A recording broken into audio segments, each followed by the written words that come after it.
Es un sistema cortito, tal vez el sistema más fácil de todos en el sentido de que la cantidad de procesos son más bioquímicos, que ya los vieron, que fisiológicos. Entonces, rápidamente vamos a acabar con esto, ¿verdad? Son como 2 fines de semana y no más. Bien. Entonces, vamos a empezar. Anatomía, histología, embriología, ya saben. ¿Para qué sirve?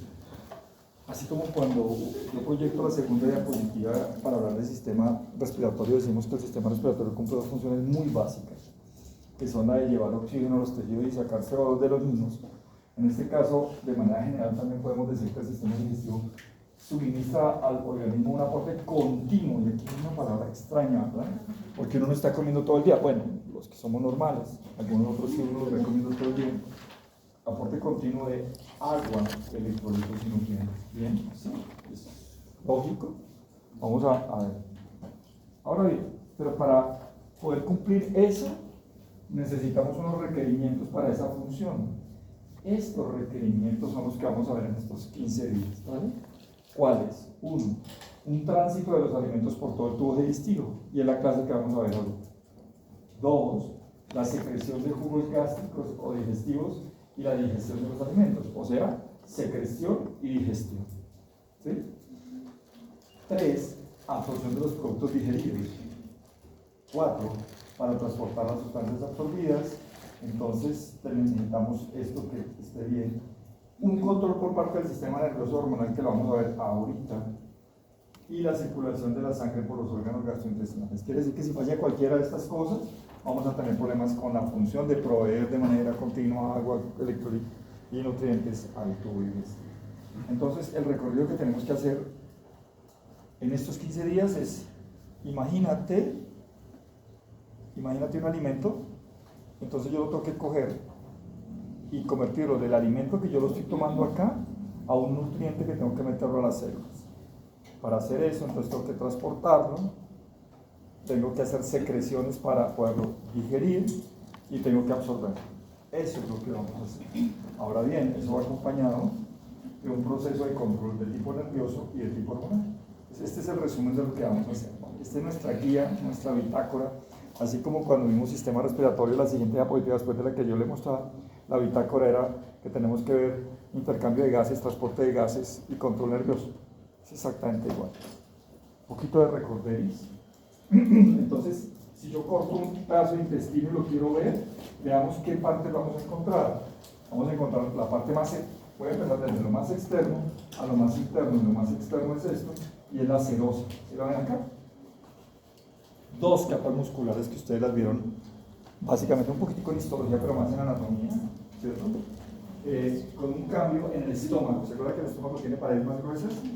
Y lo más grueso de las paredes es porque tiene una tercera capa muscular.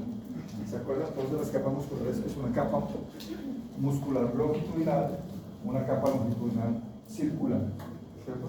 En el estómago tenemos una tercera capa, una submucosa, que es esta, y una mucosa, que es esta, con su epitelio, que cambia, depende si estamos en colon, si estamos en estómago, si estamos en esófago, ¿verdad?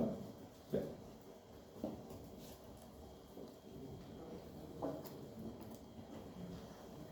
Pero si yo acabo de hablar de 2 capas de músculo, entonces lo primero que uno se preguntaría, ¿qué tipo de músculo es? Y es músculo liso. Y entonces tenemos que recordar todos que el músculo liso se divide en 2, ¿recuerdan ustedes? Músculo liso.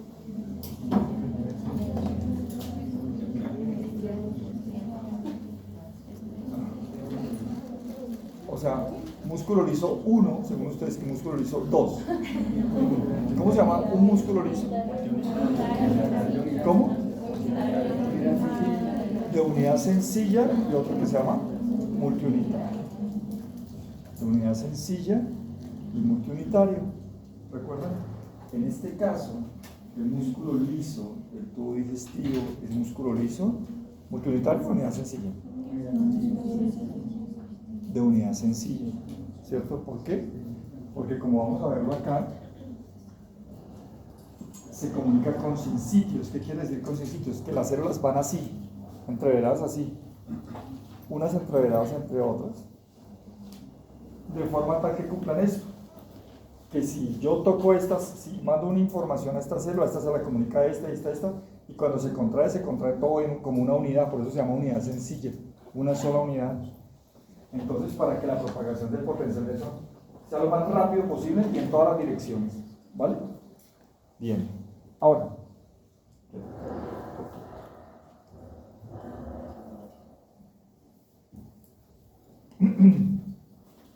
yo quiero que observen, se queden con esta imagen, ¿vale? Más que con el carretazo, con la imagen que están viendo abajo. Si ustedes recuerdan aquí, por aquí dice reposo, y por aquí hay unos picos, ¿sí los ven? Y por aquí dice despolarización, y por aquí dice agujas, y por aquí dice potencial de membrana en milivoltios. Lo que primero tenemos que recordar es que existen unas cosas, y las células tienen una cosa que se llama potenciales, y se dividen en potenciales de membrana o de reposo y potenciales de acción. Esos potenciales, cuando yo hablo de eso, estoy diciendo que es la capacidad que tiene esa célula de responder a un estímulo, ¿cierto? Ahora bien, hay unos límites de ese estímulo y se llaman valores umbrales. En el caso del músculo liso, tenemos dos tipos de potenciales. Unos que se llaman potenciales de ondas lentas, que son eso que ustedes están viendo acá, y otros que se llaman potenciales en espiga. ¿Cuál es la diferencia entre los dos? Yo quiero que observen que aquí dice en reposo, y aquí este está por encima, ¿sí? Iba en un potencial de ondas lentas, y de pronto se volvió un potencial en espigas. Bien, hablemos un poquitico de los dos. Entonces, los potenciales de ondas lentas, dice que estas le dan la ritmicidad a las contracciones gastrointestinales. No son potenciales de acción, sino cambios lentos y ondulantes del potencial de membrana. En su reposo, su intensidad es de 5 a 15 y su frecuencia es de 3 a 15. De 3 a 15 minutos, 3 a 12. Devolvámonos mejor y lo explicamos mejor. ¿Qué quiere decir? Que para uno poder entrar en un verdadero potencial de acción, como los potenciales de acción en espiga o en agujas, debo superar el valor umbral. En los potenciales de onda lentas no se supera el valor umbral. Por eso no son verdaderos potenciales de acción. Sin embargo, mantienen prendido, mantienen estable, mantienen activo, ¿a quién? Al tubo digestivo. ¿Bien? Porque si ustedes recuerdan, la imagen que uno tenía del potencial de acción en músculo o contracción de músculo esquelético era que era así, plano, ¿sí? Mientras yo no disparara el potencial, no se disparaba. En cambio aquí no. ¿Sí que son unas onditas chiquitas? Y esas onditas chiquitas se llaman potenciales de onda lenta. Y vamos a ver que tiene una importancia, por ejemplo, cuando vamos a hablar de tránsito en una especie o en un tipo de tránsito que se llaman segmentaciones, pero ya lo veremos después. Entonces, dos ideas grandes. Existen dos potenciales de acción en el tubo digestivo por su músculo liso. Potenciales de ondas lentas y potenciales en aguja. Pero con una particularidad, y es que los potenciales de onda lenta en realidad no son verdaderos potenciales de acción. Y si nos preguntan por qué, porque no superan el valor umbral. ¿Estamos de acuerdo? Por eso aquí dice despolarización, ¿sí lo ven acá? Pero aquí no hay despolarización. Es más, vamos a ver qué tipos de electrolitos utilizamos en cada uno de ellos y ya lo vamos a ver. Ahora volvamos a entender esto, ¿vale? Volvamos a entender. Entonces, no son potenciales de acción, sino cambios lentos y ondulantes del potencial de membrana.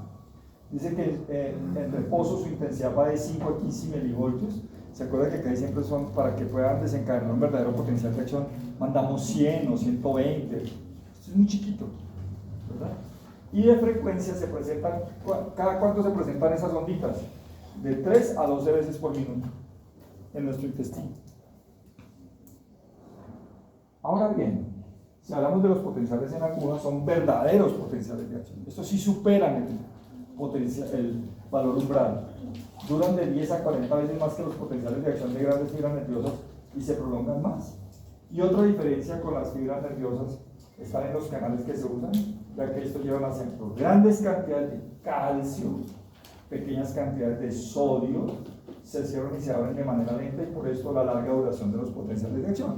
Devolvámonos a otro concepto que ustedes ya manejaron el semestre pasado, y es qué diferencia existía entre músculo liso y el músculo esquelético. Y una de las características que tenía es que la contracción del músculo liso era más tónica y prolongada.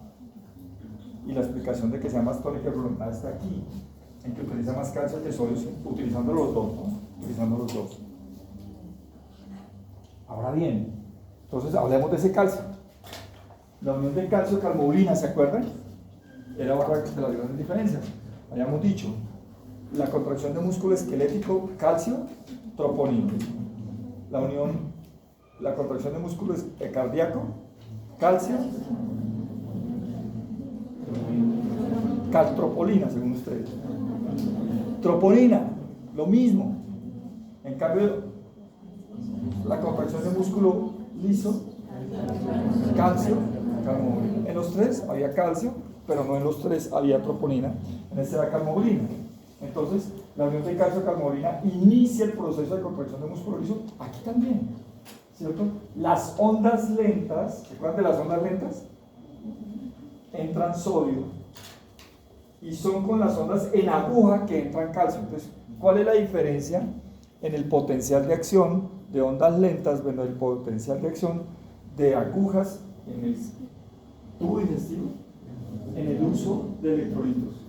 Unas usan solamente sodio y las otras usan sodio, pero también otras utilizan calcio. ¿Y ese calcio para qué me sirve? Para que se prolongue más, sea más tónico. ¿Sí? ¿Está claro el concepto o lo estoy haciendo muy enredado? Sí. Estoy más torpe hoy que de costumbre. Para dictar clases a veces estoy de una torpeza terrible. Listo, vamos acá. Entonces hablemos de eso. Hablemos de esa contracción tónica, ¿vale?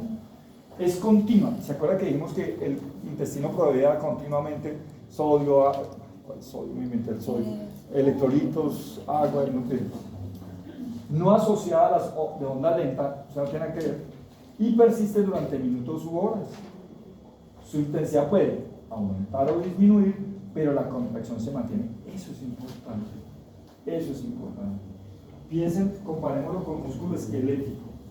Imagínate que yo estoy comienzo a levantar un peso y lo suelto. Yo puedo soltarlo y descansar un ratito, pero puedo sostener eso durante horas. Seguramente no, va a llegar un momento que voy a decir no puedo más. Puede que lo pueda hacer por un buen rato, pero va a llegar un momento que yo no lo puedo hacer. En cambio, el tubo digestivo, el músculo liso aquí, sí lo puede mantener por largos periodos de tiempo. ¿A qué puede deberse eso? Primero, a potenciales en espiga repetidos. A otra cosa muy interesante, a que el músculo liso no solamente acepta órdenes de tipo nervioso, sino también hormonales, ¿se acuerdan? Las vamos a ir viendo acá, poco a poco. Y a la entrada continua de calcio. Habíamos dicho también, entonces, que el calcio es muy importante. Y vamos a entrar a una cosa interesantísima del tubo digestivo, pero interesantísima. Póngale cuidado. Entonces, la pregunta es, ¿quién le ordena al tubo digestivo que haga lo que haga? Sabemos que es músculo liso y que por tanto va a aceptar órdenes nerviosas, hormonales o locales. ¿Se acuerdan? Eso es lo que habíamos visto el semestre pasado. Bien. Hay una particularidad en el tubo digestivo. El tubo digestivo se rige por dos tipos de control nervioso, que van de la manito los dos. Tiene su propio sistema nervioso. Haga de cuenta como el tubo digestivo tiene sus propios nervios, que manejan sus propias intensidades y todo. Y se llama sistema nervioso entérico. Y se llama sistema nervioso entérico porque la palabra entérico viene de enterón, que es una palabra latina que significa intestino, ¿cierto? Por eso existe la vía enteral y la vía parenteral. ¿Sí? Enteral es todo lo que pasa por el intestino y parenteral es lo que no pasa por el intestino. Por eso cuando nos colocan suero por las venas están utilizando una vía parenteral, porque no están utilizando el intestino. ¿Sí? Entonces, ¿cómo se llama el sistema nervioso propio del tubo digestivo? Sistema nervioso entérico, con una particularidad de la que vamos a ver, y es que se divide en dos redes de nervios. Ustedes las conocen perfectamente bien. Ahorita cuando yo se las mencioné, todo el mundo se va a acordar. Bien, ¿para qué me sirve ese sistema nervioso del tubo digestivo? Para dos cosas importantes: para mover cosas dentro del tubo y para secretar cosas. ¿Listo? Mover y secretar. Y ahorita lo voy a completar. Ahora bien, yo les dije que tienen dos redes de nervios el sistema nervioso. Se llaman dos plexos. o plejos con J. Uno que se llama el plexo de Auerbach o mientérico. ¿Dónde está? Se llama mientérico, mien viene de músculo. Está entre las dos capas musculares. ¿Se acuerdan la longitudinal y la circular? Por ahí pasan esos nervios. ¿Y para qué sirve? Para controlar el movimiento. ¿Cuál movimiento? Que vamos a ver hoy. ¿Vale? Y la segunda red o plexo se llama el plexo submucoso o de Meissner. Submucoso o de Meissner. Se llama submucoso porque está entre las musculares y la submucosa. Ahí pasa. Ahorita lo veremos. ¿Y este para qué sirve? Controla secreciones y flujo sanguíneo local. Voy a parar y lo voy a volver a repetir. ¿Listos? Entonces, el sistema nervioso, el tubo digestivo tiene su propio sistema nervioso que le ayuda para dos cosas, para moverse y para secretar. Uno se llama de Auerbach o mientérico, ¿cierto? Y ese me ayuda a moverme. El submucoso me ayuda a las secreciones. ¿Está claro? Sencillo, ¿verdad? Si quieren, cuando van a estudiar, hagan el mapa y les sale mejor. Yo lo tengo un poco más desordenado, pero yo me entiendo así. ¿Lo vemos ahí? Tomado de Netter, ¿cierto? Miren Netter. ¿Sí ven dónde está? ¿Lo encontraron?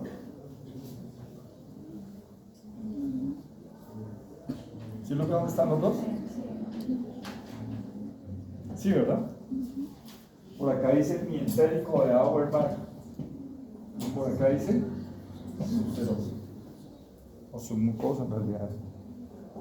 ¿Listo? Pero vamos despacio. Ahora hablemos solamente del mientérico, o sea, el de Auerbach. Se extiende por toda la pared longitudinal, la pared gastrointestinal.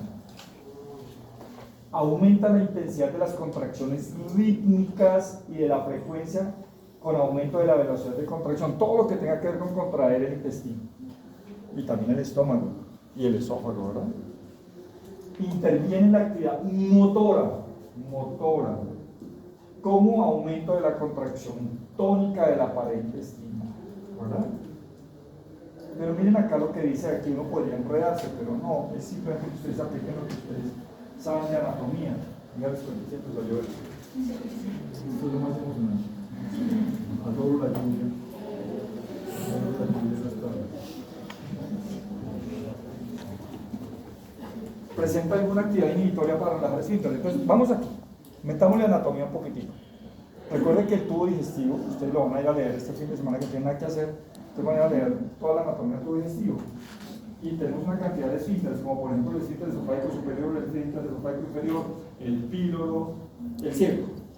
Entonces, bien, imagínate que yo estoy comiendo y que necesito hacer tránsito del alimento, ¿verdad? Al lado, entréguenle la lista, please.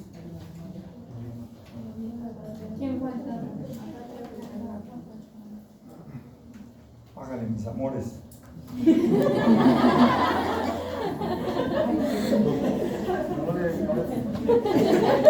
No los conozco. Gracias.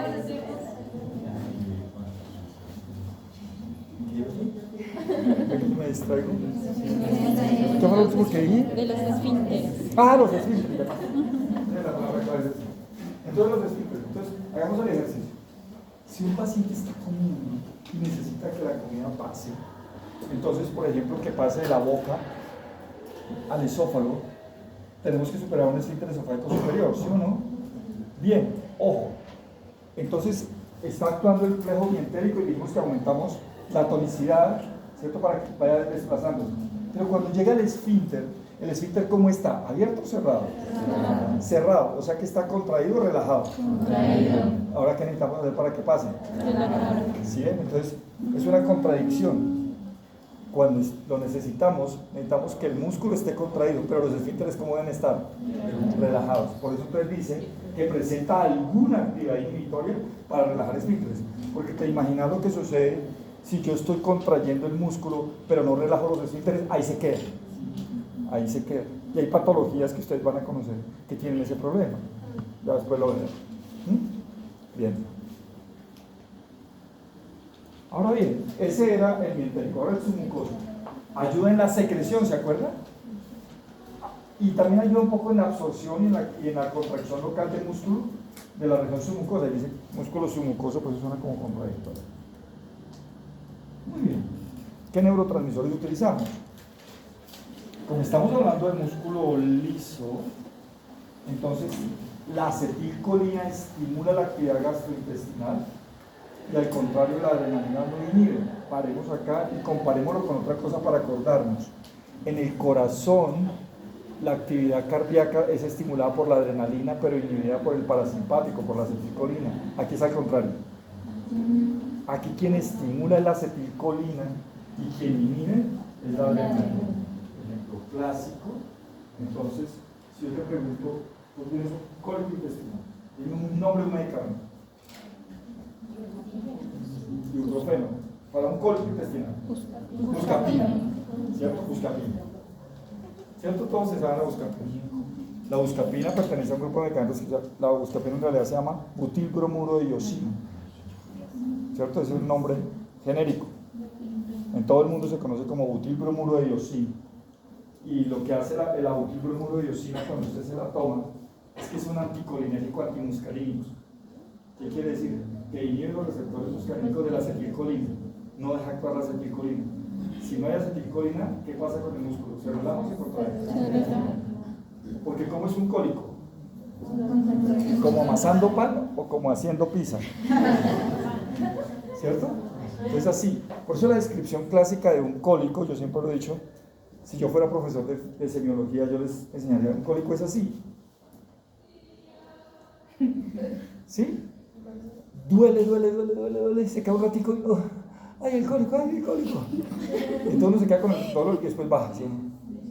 Y se queda un ratico así, ¡ay, otra vez! Y así siempre el dibujo es exacto así, tal cual, ese es un cólico. ¿Es bien? Entonces, lo que demuestra una vez más, como que les acabo de decir, es que la acetilcolina es la que estimula la contracción del músculo liso en el tubo digestivo. ¿Y quién la inhibe? La adrenalina, ¿verdad?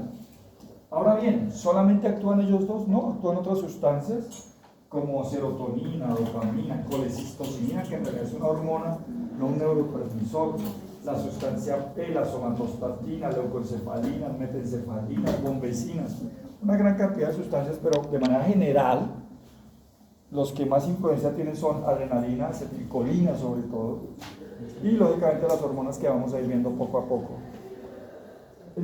Hablemos un poquitico entonces del sistema del control autónomo. Entonces, el parasimpático con su principal nervio, que es el vago, ¿cierto? Dando inervación. Mire por qué se llama vago, porque inerva esófago, estómago, páncreas y intestino en su parte craneal. Eso hablando solamente de intestino delgado, tubo digestivo, pero acuérdense que también saca unas ramas para la tiroides, para la tráquea, y ahí para arriba. El man está en todos lados. O sea, el hombre es un completo vago. ¿Estamos de acuerdo?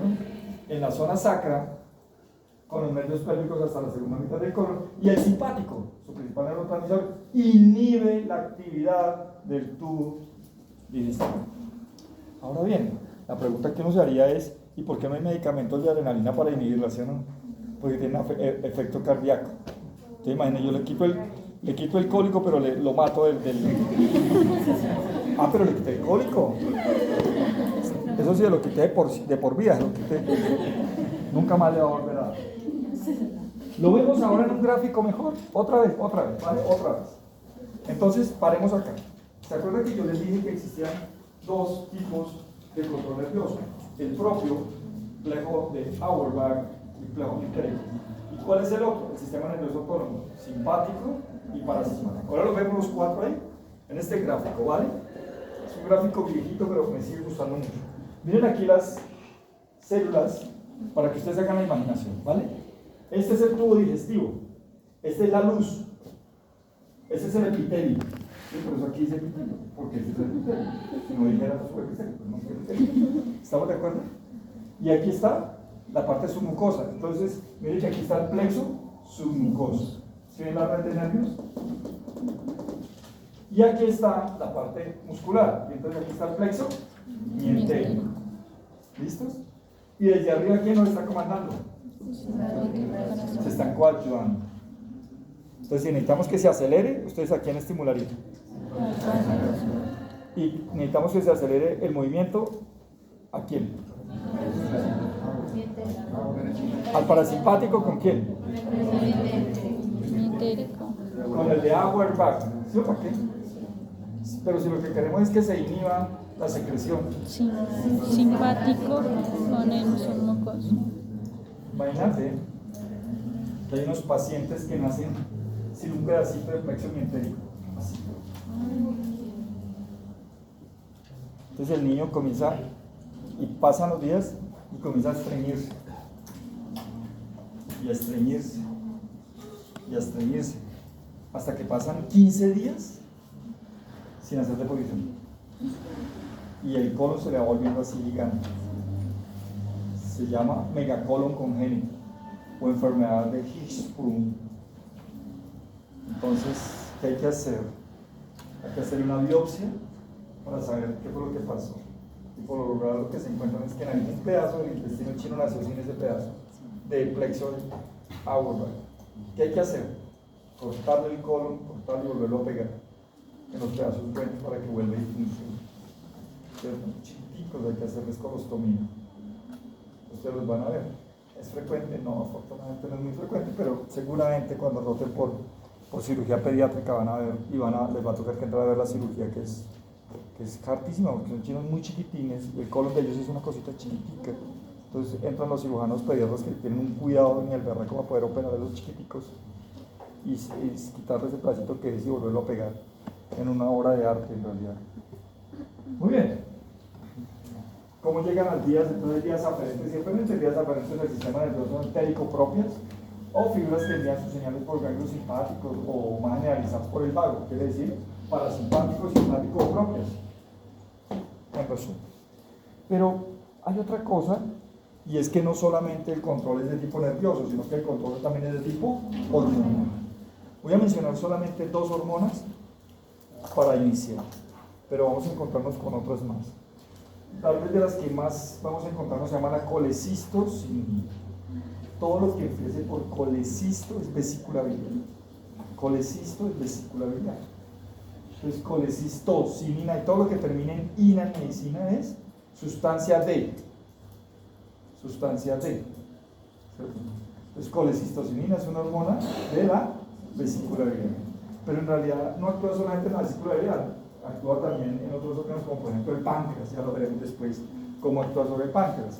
Pero de manera general, la colecistocinina entonces es, primero, ¿dónde se secreta? Lo vamos a volver a decir más adelante, duelo y yeyuno.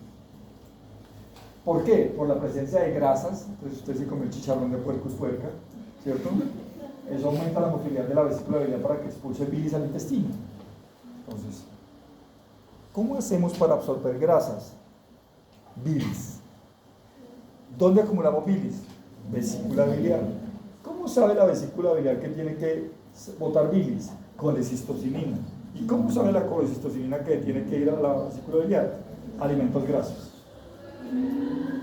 ¿Cierto? Entonces usted traga un pedazo de chicharrón, inmediatamente pasa al intestino, manda la información, esa comida, el duodeno libera colecistocinina, la colecistocinina busca la vesícula biliar y los receptores de colecistocinina hacen que se contraiga el músculo liso de la vesícula y se expulsa bilis, y la bilis envuelve el chicharrón y usted lo puede digerir. ¿Sí? Pero eso lo vamos a ver poco a poco. Muy bien. También lentifica los movimientos del estómago, es muy importante. Ya ahorita lo vamos a ver, ahorita. El estómago tiene unos movimientos. Y entonces, el problema del estómago es que él acaba de revolver la comida, se termina de llamar bolo alimenticio para comenzar a llamar quimoácido. Y el problema es que ese quimoácido, cuando yo lo quiero pasar al intestino delgado, lo tengo que pasar suavecito, porque si no quemo al intestino delgado y formo una úlcera duodenal. Entonces, ¿quién le ayuda a decirle estómago? Mándalo suave, pásatelo suave. Entonces la colecistocinina es uno de los que le dice, dale suave. Mándeme esa comida, pero mándamela suave. No me la mandes rápido ni mucho. Estoy en este computador, no. Otros, secretina, secretada por el duodeno, cuando hay presencia de jugo ácido gástrico, ya hablaremos de ella. U otro, el péptido inhibidor gástrico, que es secretado por el intestino delgado con la presencia de ácidos grasos aminoácidos y tiene efecto, como su nombre lo indica, inhibidor leve del estómago. Otro que le dice al estómago, mande el alimento, pero mándelo suave, pelado, porque me va a quemar. Porque me va a quemar. No puede ser así. ¿Listos? ¿Preguntas hasta acá? Dime. ¿Sí? Cuando nosotros hablamos del sistema nervioso entérico, eso es esa parte de la simpático y parasimpático. Esa parte, sí señor. Por eso se los mostré todos. Entonces son, imagínate que son, como te los mostré ahí. Un juego de una red de nervios que se pasan ahí por los nervios. Todos tenemos esa red de nervios allá metidos entre las debajo de las mucosas, no, arriba de las mucosas, entre las musculares. Y el simpático y el parasimpático se ayudan entre todos. Por eso tiene la combinación. ¿Cierto? Ajá. No podría funcionar, solito no funciona muy bien. ¿Sí? Ya, perfecto. Esa pregunta la esperaba mucho más adelante, porque igual que cuando hablemos de hígado. Vamos a hacer una cosa. Yo tengo, a propósito de esta vaina, el 10 de noviembre fisiología hepática. A los 4 que les haya ido más mal en el parcial, los voy a dejar exponer fisiología hepática. ¿Sí me van a entender? A los 4 que les haya ido más mal, la exposición le va a valer. Si hace una exposición espectacular, no la he visto en mi vida todavía, les voy a dar 5 décimas en lo que se saquen en el parcial. Si hacen una exposición muy buena, les voy a colocar 4 décimas sobre lo que se saquen en el parcial. Pero es voluntario. Si nadie quiere, fresco que yo tengo la clase preparada, yo la digo. Tengo ni... ¿Sí entienden? A los 4 que le vayan a por todas no saben porque ni siquiera he revisado los parciales. Los tengo por ahí tirados, no sé ni dónde los tengo. En algún sitio recóndito de mi casa deben estar. ¿Cierto? Si nadie quiere, no hay problema porque es voluntario. Pero si los 4 que les corresponde, a alguno de los 4 no quiere, le dando la oportunidad de que vaya siguiendo. ¿Cómo? Hacen estudios. Solamente fisiología hepática que está en Gator. Solamente lo toman de Gator y no tienen que tomarlo de ningún otro. Pero bien, yo estaba dando una respuesta porque es que me acordé de eso de una vez, porque ese día hay que hablar de eso. Entonces, a un paciente que se le saca la vesícula biliar, no le pasa absolutamente nada. Vamos, cuando hablemos de eso, porque es un tema mucho más adelante. Hay una diferencia entre la bilis biliar y la bilis hepática. La diferencia existe, sí, en concentración de agua y en concentración de electrolitos, pero en función no. Entonces, ¿qué le pasa al paciente que le sacan la vesícula biliar? Sigue produciendo la bilis a partir de la bilis hepática y pasa derecho. Ya no tiene que ir a la vesícula para salir por el cístico y irse al colédoco, sino que pasa directo con el conducto hepático derecho izquierdo que se va con el hepático común y sale por el colédoco y llega y desemboca en el esfínter de Oddi y no le pasa nada. Sí. Respecto a la proteína, que es una a la vesícula biliar, ¿hay una autoría o cómo autoría? Lo que pasa es que tiene otras funciones que las vamos a ver más adelante. Entonces, por ejemplo, para la secreción de enzimas pancreáticas, tripsina, quimiotripsina, carboxipolipeptidasa, nucleasas de las tasas. Ahí la necesitamos otra vez. Pero ya para ese efecto no tanto, porque ya no existe la vesícula biliar. Sí. ¿El reflujo gastroesofágico se relaciona solamente con el daño en el plexo mesentérico o tiene otras causas? Otras causas. Por ejemplo, daños, algunas afectaciones anatómicas, vamos a meter en anatomía. ¿Se acuerdan uno que se llama el hiato? ¿Cierto? Es por donde pasa. Entonces, a veces ese hiato se estrecha. Y entonces no es problema, ahí el plexo mesentérico está súper. Y el problema es que lo está apretando, entonces comienza a devolver la comida. O afectaciones del esfínter esofágico superior que se relaja mucho. Está relajado, entonces la comida duerme y se devuelve. O el esfínter esofágico inferior, perdón, para hablar más de plantar. Sí. Los cálculos biliares de qué dependen. Uy, sí, triple. hay una triple función, ¿no? Pero es que pues es una clase mía de fisiopatología con la Universidad de San Martín, triple. Entonces, antes se creía que la enfermedad, se llamaba la enfermedad de las 4 Fs. Es lo más machista que yo he escuchado en mi hijo de madre vida, o sea, porque las 4 Fs son F de fem, o de femen, o sea, de mujer. F de fat, gorda. F de four, hijos, 4 hijos, multípara. Y F de 40, cuarentona. Pues, cuarentonas, con muchos hijos, gordas y mujeres. Entonces se creía que era esa la fisiopatología, que era la predisposición era tal. Y hasta los 70, los 80 se creía que la fisiopatología de la enfermedad era producida por inflamación de la pared de la vesícula, que no se sabía por qué. Entonces se le echaba la culpa a esas vainas, parecía que tenía que ver los estrógenos. Mentiras. Lo que se ha demostrado es que hay 3 cosas para la formación de cálculos.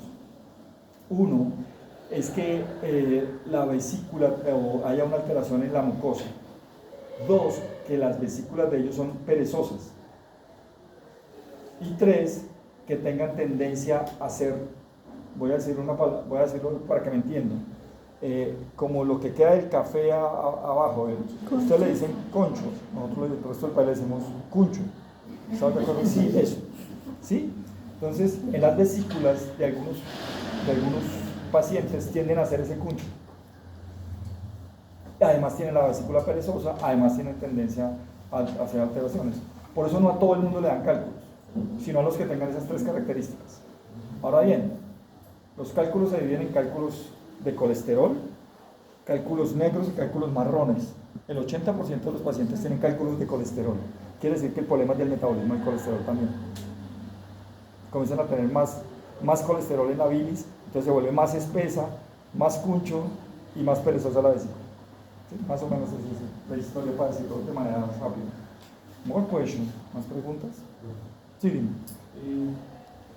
La parte que usted dice de contracción lógica no están asociadas a las ondas lentas, ¿cierto? Pero las ondas lentas no son No, la pregunta es muy buena.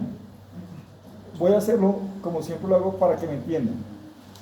Hágate de cuenta que es un carro y que yo lo tengo prendido, pero no arranco. Las ondas lentas son el carro prendido sin arrancar, porque cuando arranco cambio de potencial de onda lenta a una onda en espiga. ¿Sí entienden? Pero las que pueden hacer lo que tú dices, mantener la contracción tónica, no son las ondas lentas, sino las ondas en espiga. Pero son muy importantes las ondas lentas para que en cualquier momento despeguemos y lo convertamos en ondas en espiga. ¿Sí? Es más.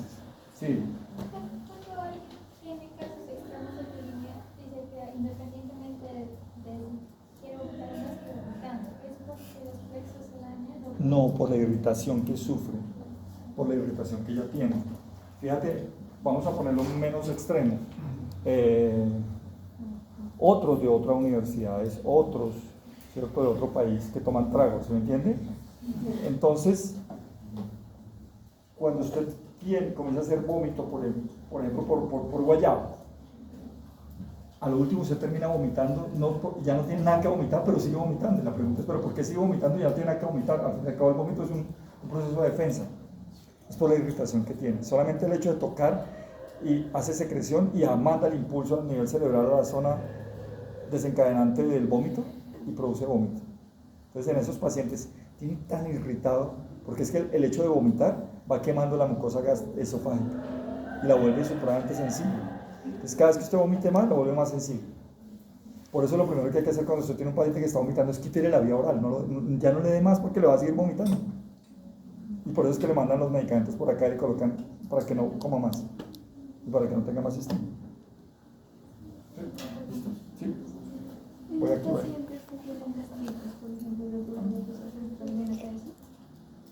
¿Pero cuál de los dos? ¿Gastritis o el más de malas que tiene los dos? Ajá, exacto. O sea, el que tiene gastritis y la de hacer reflujo. Sí, la vaina es saber qué es. Lo que pasa es que a veces los síntomas de la gastritis incorporan lo que se llama pirosis. Pirosis es lo que la gente dice agrieras, ¿no? Que uno siente que aquí esto, entonces hace parte de la gastritis como síntoma, pero no por un reflujo puro. ¿Ya? Conectando con lo que dice el asunto, a veces hay pacientes que tienen una gastritis súper fuerte, pero masiva, entonces pasaría lo mismo con el intestino, como que está tan limitado que apenas llega ese ácido y los mandos, ¿no? Podría ser, pero hay que mirar en qué grado está el paciente. Tocará que ver el paciente. Será muy difícil yo decirle una cosa de nada. ¿Sí? ¿Listos?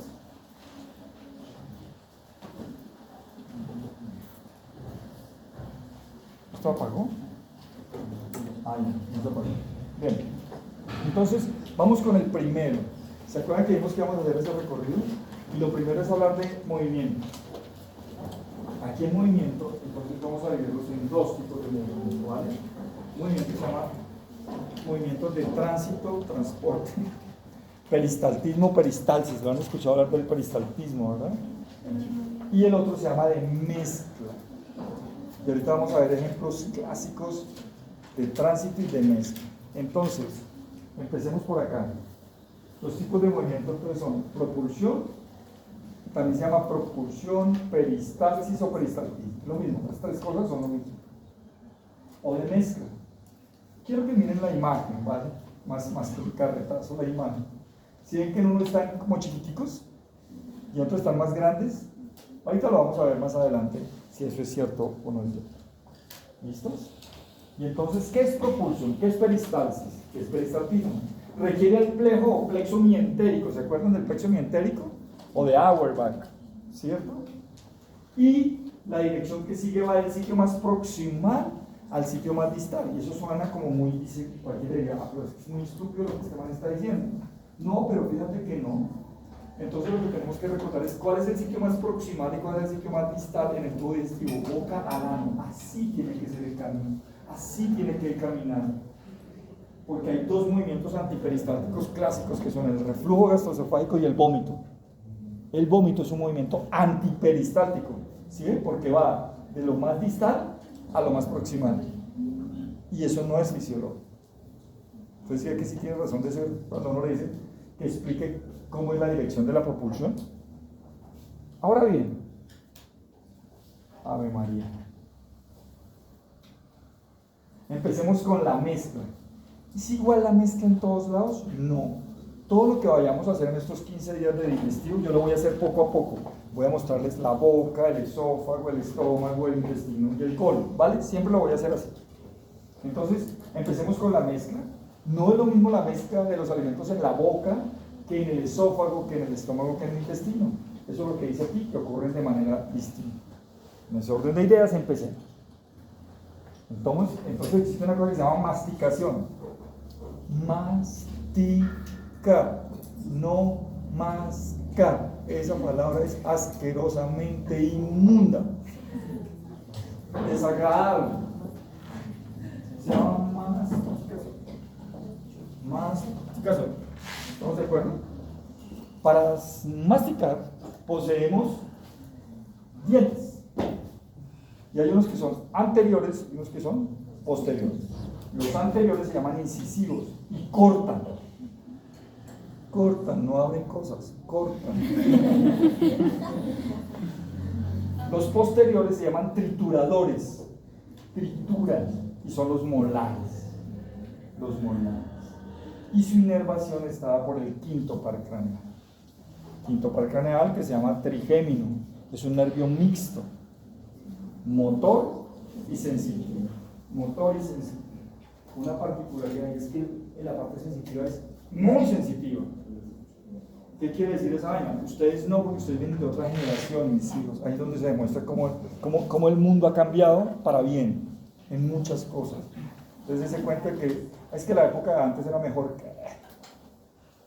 ¿Cierto? Yo hubiera dado la vida por tener internet en la época de mi universidad, ¿cierto? A nosotros tocaba punta de fotocopia de lo que hubiese en la biblioteca y no más, ¿sí? Y si no había nada, pues no había nada. Creerle al man que le está dictando en la clase, ¿cierto? Y mire lo que ha cambiado el mundo. ¿Cuántos de ustedes han experimentado un dolor de un diente? Levanten la mano. Por ahí miren, en la época mía todos sentimos alguna vez un dolor de un diente. ¿Sí me han entendido? Un dolor de un diente es un dolor asquerosamente desesperante. Pero lo más desesperante que hay. Porque el nervio este quinto par craneal es supremamente sensible. Es más, hay una neuralgia que se llama neuralgia del trigémino, que en los textos se encuentra como dolor del suicida. O sea, habían descritos casos en los cuales los pacientes preferían suicidarse antes de volver a sentir un dolor tan intenso como es el dolor del quinto par craneal. Total, es un dolor supremamente fuerte. Resumen, es un dolor supremamente fuerte. Ahora bien, sigamos con la masticación, ¿vale? Entonces, cuando yo comencé a ver fisiología, siempre me dije, a mí me parece increíble que la masticación sea un reflejo. O sea, porque yo digo, yo harto lo que quiera, ¿no? Pues sí, sí o no. Pero resulta que es un reflejo. Pues algunos tienen el reflejo larguito, ¿no? Tienen problemas con el reflejo algunos. ¿Cómo se produce? El bolo alimenticio. Acuérdense que lo que es un pedazo de carne, en mi genética ya se deja llamar pedazo de carne y comienza a llamar bolo alimenticio. El bolo alimenticio produce un reflejo inhibitorio de los músculos que llevan a una caída de la mandíbula. O sea, cuando yo me meto un alimento, siempre se cae la mandíbula. Usted no se da cuenta, pero lo hace porque es un reflejo. Para luego producir un efecto de rebote, cerrar la jetica. ¿Cierto? Y vuelve y la abre, y vuelve y la cierra, y vuelve y la abre. ¿Cierto? El problema de algunos es que no pueden parar. ¿Cierto? Pues bien, ese era la masticación. Ahora hablemos de la deglución, porque una cosa es masticar y otra cosa es deglutir. Deglutir es lo mismo que tragar. Esa vale en la boca. Ahí sí vale. Vale tragar. Está bien, en medicina a veces colocamos tragar. ¿Cierto? Se da en 3 etapas. Una etapa voluntaria y 2 etapas involuntarias.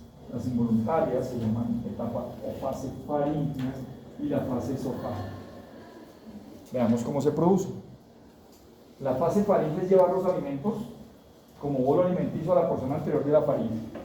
¿Han visto los chiquitines, los niños de 1 año? ¿Nunca los han visto cuando les dan carne la primera vez? Los chinos se le dan un pedazo de carne y el chino puede gastarse 3 días con el pedazo de carne hasta que la sacan blanca. A mí me fascina. Sacan el pedazo de carne blanco, pero de verdad, pero blanco, pero el pedazo sigue estando igual. ¿Cierto? ¿Por qué lo mantienen acá? Mientras usted lo mantenga, cualquier cosa que se meta a la boca lo mantenga en la parte anterior y ahí no se le va a ir. ¿Sí entiende? Lo que sea.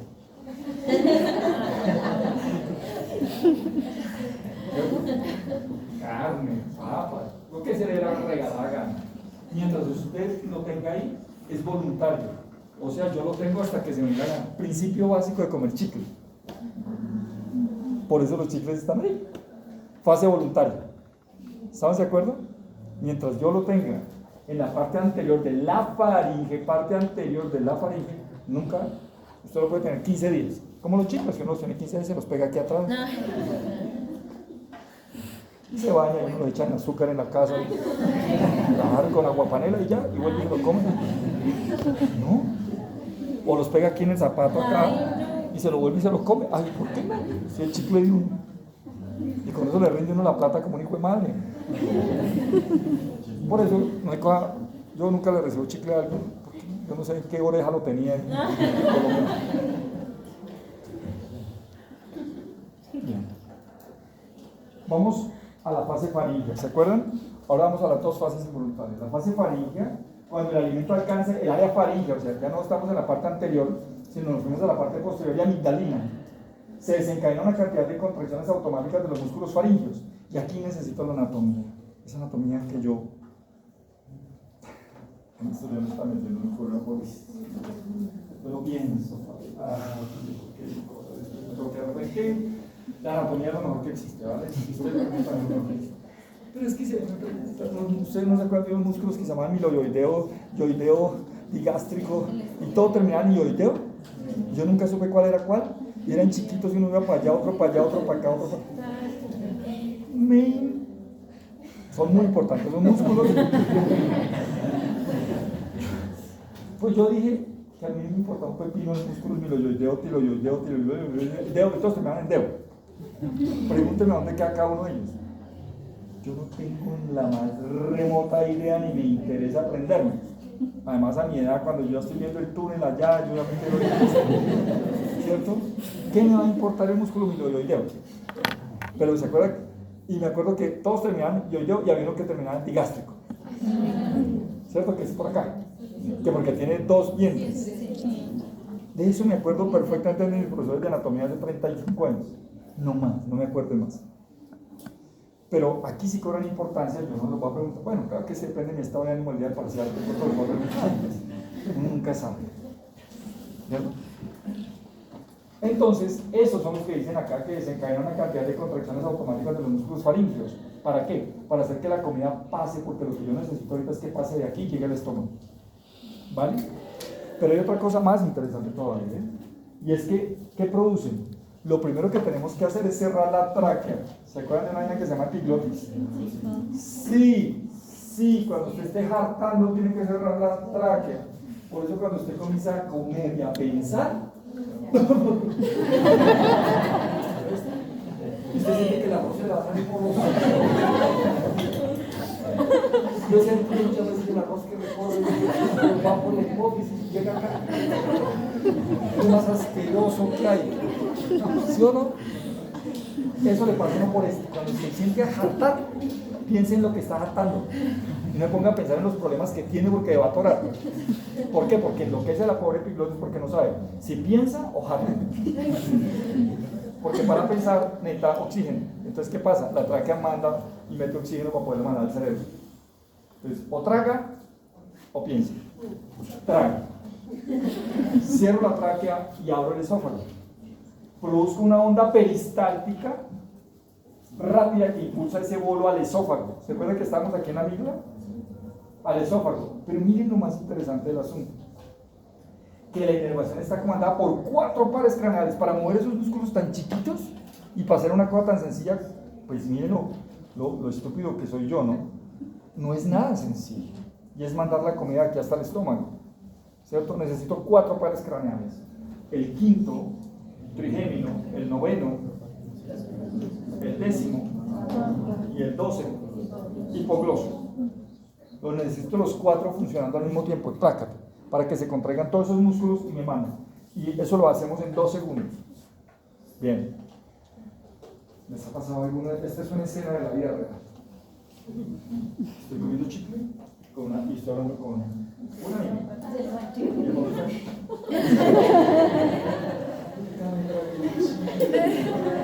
No hay una cosa más asquerosa que uno tragarse chicle. Entonces uno con esa pena, ¿no? Entonces uno sigue haciendo a sabiendas de que lo tragó hace rato. Pero lo más dramático de todo es lo que me dijo mi mamá. ¿Qué dicen todas las mamás del mundo sobre los chicles cuando uno lo traga?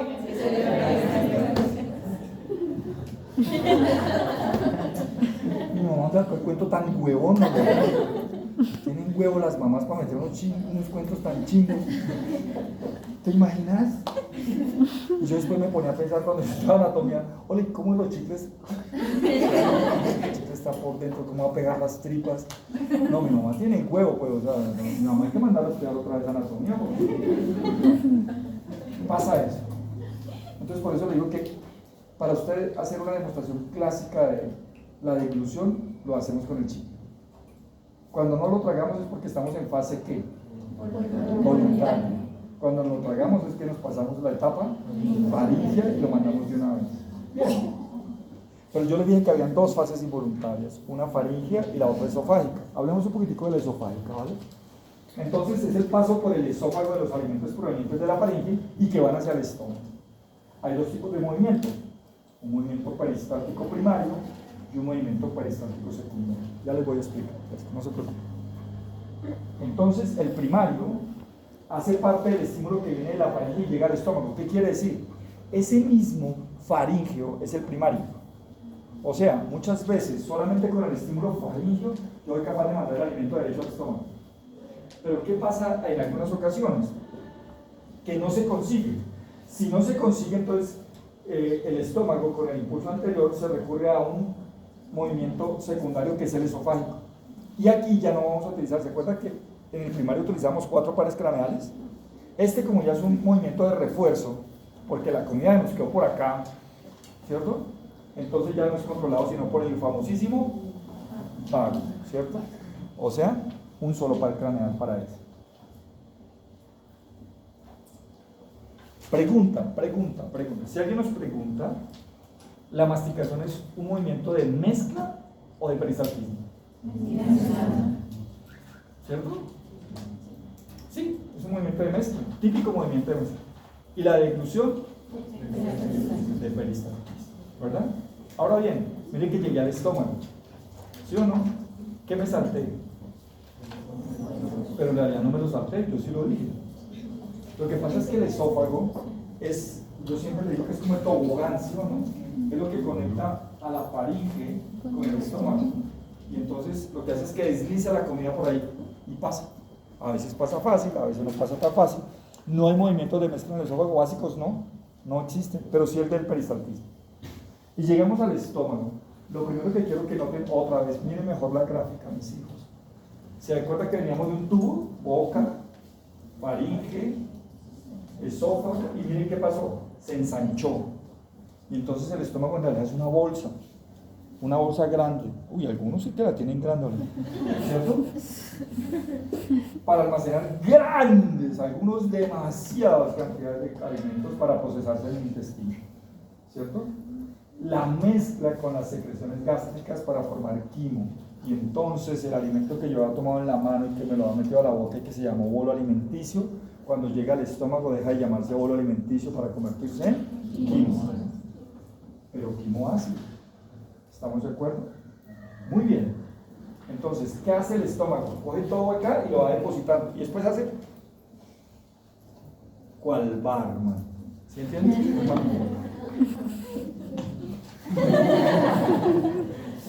¿Cómo hacen ustedes en la casa?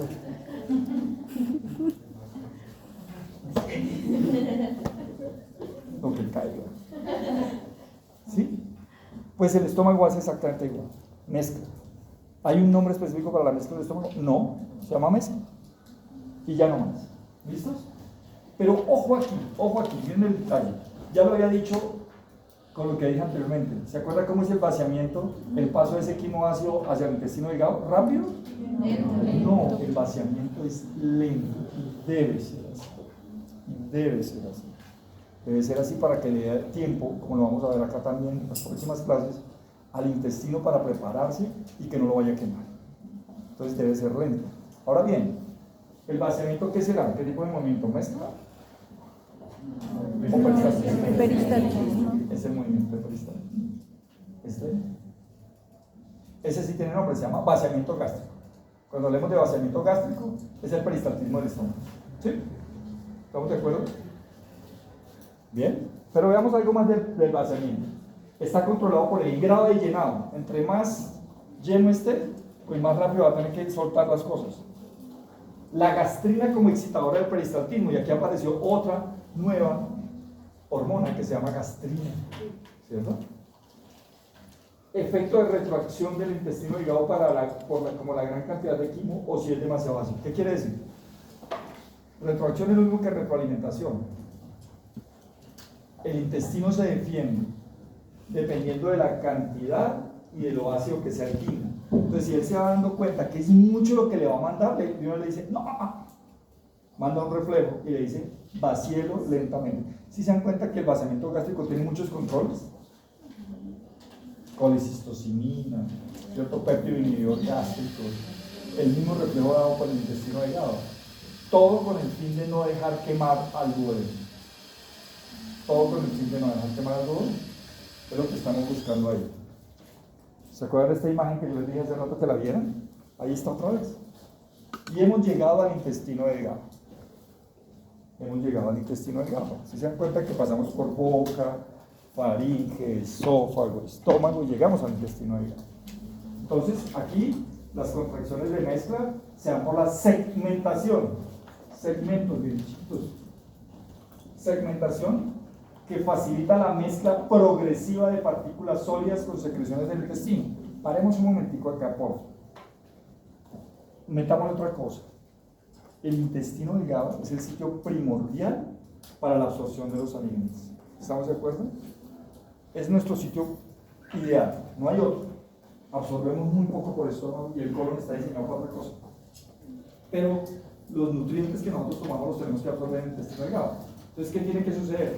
Que yo tengo que mezclar muy bien ese quimoácido con que veníamos, con cosas producidas o secreciones del intestino delgado, y las tengo que mezclar muy bien porque eso lo voy a absorber más adelante. Por lo tanto, entonces lo que me está diciendo ahí, se da por la segmentación que facilita la mezcla progresiva de las partículas sólidas con secreciones del intestino delgado. Va secretando el intestino y lo voy mezclando poquito a poco, poquito a poco. Después ya comienza a correr. Entonces, están determinadas por las frecuencias de ondas lentas. ¡Oh, qué humén! Y aquí aparecieron las ondas lentas. Entonces, ¿para qué me sirven las ondas lentas? Para el proceso de mezcla del intestino delgado, entre otras cosas. Ahí sí. ¿Cierto? El nombre que reciben estos pequeños segmentos y el proceso de mezcla se llama segmentación. ¿Cómo se llama el movimiento de mezcla en el intestino delgado? Segmentación. Segmentación. ¿Vale? Y recibe estímulo del plexo mientérico para mover. Ahora, y la propulsión, ahora vamos a tener que hacer la propulsión. Tiene una velocidad de 0.5 a 2 centímetros por segundo. Primera pregunta, ¿cuánto mide el intestino delgado en un paciente vivo? 7. ¿Cuánto? 3 a 5, ¿quién da más, quién da menos? 7, ¿quién da más, quién da menos?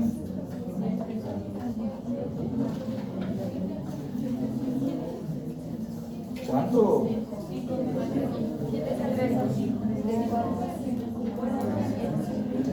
De 8 a 20. Pues si tienes solitaria, pues.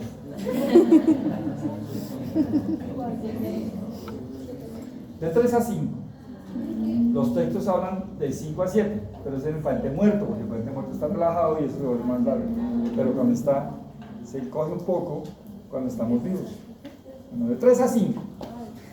Y si la velocidad es de 0,5 a 2 centímetros por segundo, ¿cuánto se gasta entonces en atravesar si lo hiciera a 2 centímetros por segundo y el intestino midiera 5 metros?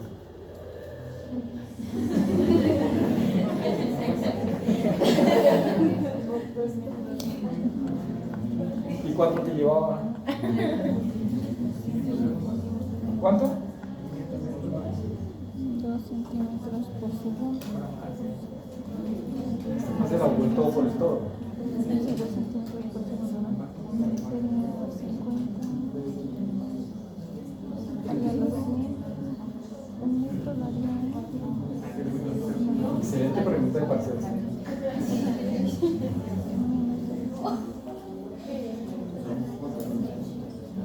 ¿Cuánto? ¿Cuánto les dio?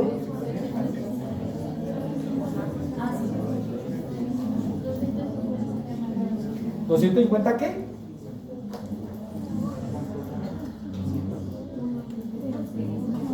¿Cuántos centímetros tiene 5 metros?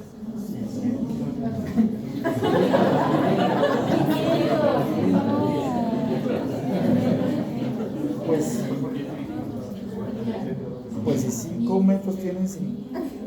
O sea que ustedes miden como 80 centímetros cada uno, el alto mide 70 centímetros. ¿Cuánto les dio? ¿125 qué?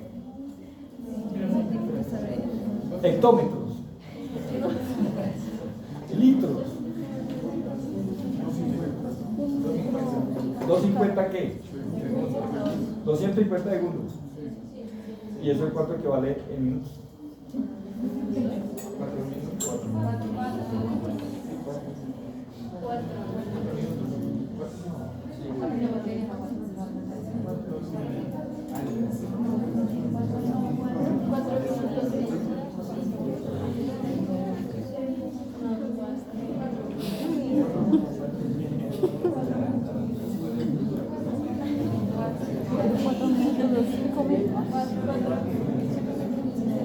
Yo vuelvo e insisto. ¿Cuántos centímetros hay en 500?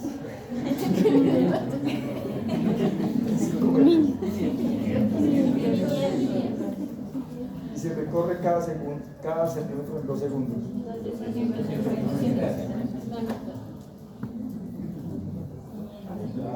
¿Cierto? Bien. ¿Ustedes creen que eso es lo que se gasta? Sí. Lo que pasa es que acuérdense que ¿cómo es el vaciamiento gástrico? ¿Rápido o lento? Pues comiencen a sumarle segundos a todo esto y verán que la cosa ya se va haciendo más lenta. Muy bien, el peristaltismo de esta parte aumenta por la llegada del quimo en un reflejo que se llama gastroentérico. El estómago le manda a decir al intestino: muévase porque yo también estoy ocupado. ¿Qué hormonas intervienen? Gastrina, colecistocinina, insulina y serotonina. Ojo, esas 4, gastrina, colecistocinina, insulina y serotonina, estimulan la motilidad, pero también intervienen secretina y glucagón, y estas son inhibitores. Quiere decir que hay un juego entre unas que inhiben y las otras que excitan, para que el movimiento sea ni rápido ni lento, sino sea como debe ser, y dependiendo de la necesidad. ¿Vale? Y llegamos a la válvula ileocecal. ¿Qué opinan? ¿Este man quién es? Apéndice. Principal función del apéndice, para que le dé apendicitis.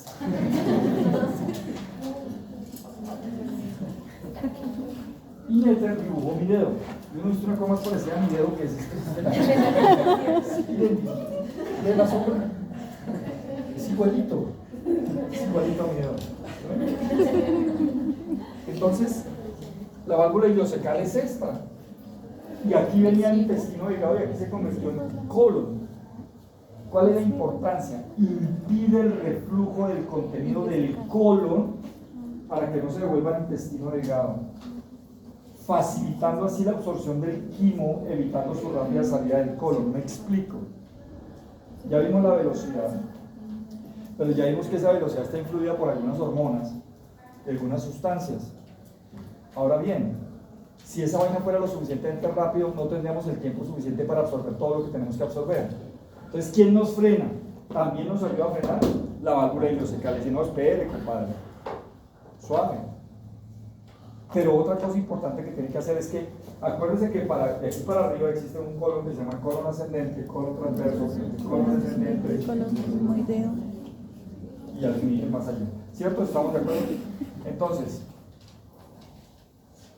el colon, después de la primera mitad, está diseñado para almacenar materia fecal, no más. ¿Estamos de acuerdo? Si esto se comenzara a devolver, comenzaríamos a mezclar cosas que vamos a absorber con materia fecal y no está ahí. Entonces miren la importancia que tiene la válvula ileocecal, ¿cierto? Primero, que le da tiempo para que se absorba todo lo que se tiene que absorber, y encima de eso no deja devolver cosas del colon hacia el intestino. Eso es lo que está diciendo. Entonces llegamos al colon, miren cómo ya vamos avanzando. ¿Para qué sirve el colon? Ayuda a absorber agua y electrolitos procedentes del quimo para formar heces sólidas. Por eso las heces no son líquidas, son sólidas, porque el colon se encarga de desecarlas. Lo que ya viene, los productos de desecho que ya vienen del intestino delgado, el colon dice: uy, pero es que esto viene con mucha agua, vengan esa agua y yo la reabsorbo y la mando otra vez a la sangre de algunos electrolitos. ¿Y para qué sirve la otra parte del colon? Entonces, esta parte es la que reabsorbe. Y esta parte de aquí para allá, ¿para qué sirve? Para almacenamiento de materia fecal hasta su expulsión. ¿Sí? Y entonces, ¿cómo son los movimientos de mezcla en el colon? ¿Se acuerdan de las austras? Sí. Me voy a devolver. Lo único que aprendieron de anatomía. No saben más. ¿Sí las ven? Son las arruguitas que se ven ahí. Se mareó. ¿Qué pasó? No, sí, nos dimos cuenta que cayó. Y entonces, ¿se acuerdan de los segmentos del tubo digestivo del intestino delgado? Es que el problema es que el intestino delgado no tiene austras. Entonces tenía que hacer segmentos chiquitos. Pero aquí se aprovechan de las austras para hacer lo mismo.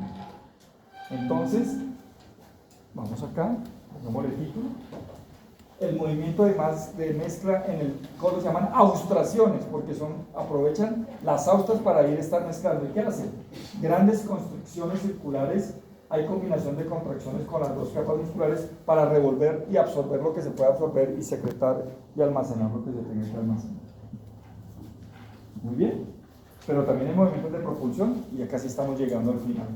Al inicio, la propulsión depende de las austraciones. Desde el colon transverso depende de los movimientos de masa. Focchio, men, que son movimientos de masa. Son los movimientos que ocurren de 1 a 3 veces al día. Estos, luego de concluir, inician el proceso de la defecación.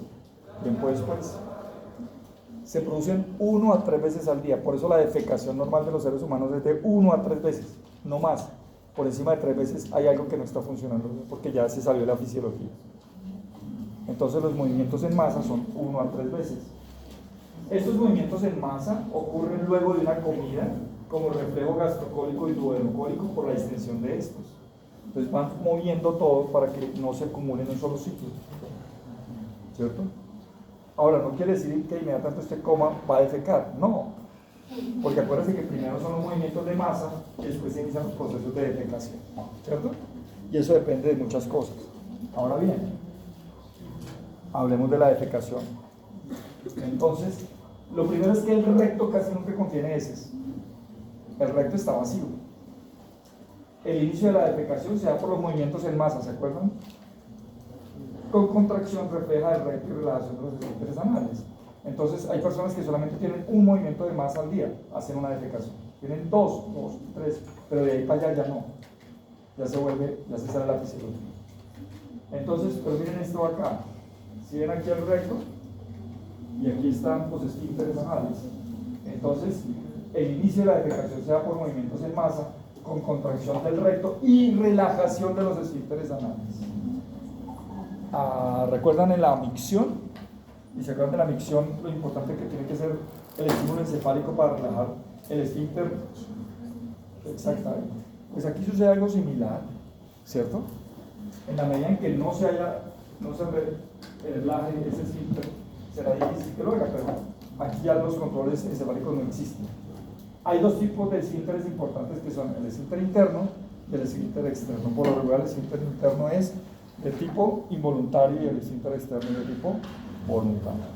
Ahora bien, ¿qué reflejos existen para poder producir la defecación? Ya dijimos que lo inician esos movimientos de masa, pero además son reforzados esos movimientos por reflejos intrínsecos cuando hay extensión por el recto por materia fecal. Recuerden que el recto es libre de heces. Cuando le comienza a llegar heces, dispara un reflejo y comienza a aumentar más todavía el movimiento. 2. Estimula el plexo mientérico que inicia peristalsis en el colon, sobre todo en el colon descendente, en el sigmoides y en el recto. Hay inhibición del esfínter interno del ano y también del externo para poder dejar que salga la materia fecal. Y todo esto está reforzado por el parasimpático. Ahí la acetilcolina juega un papel importantísimo, terminando de hacer todo el proceso. Ahora bien, ustedes me dirán, todo tiene que jugar así, ¿cierto? Si hay algún problema con alguno de ellos, va a haber problemas con la defecación. Fíjate que tenemos reflejos muy locales, muy generales y reforzamiento de todo el sistema nervioso autónomo a partir del parasimpático. Preguntas, por favor. ¿Ve que cogimos la mezcla y el peristaltismo desde la boca y llegamos hasta el ano? Lo fuimos haciendo poco a poco hasta que llegamos. Preguntas, please.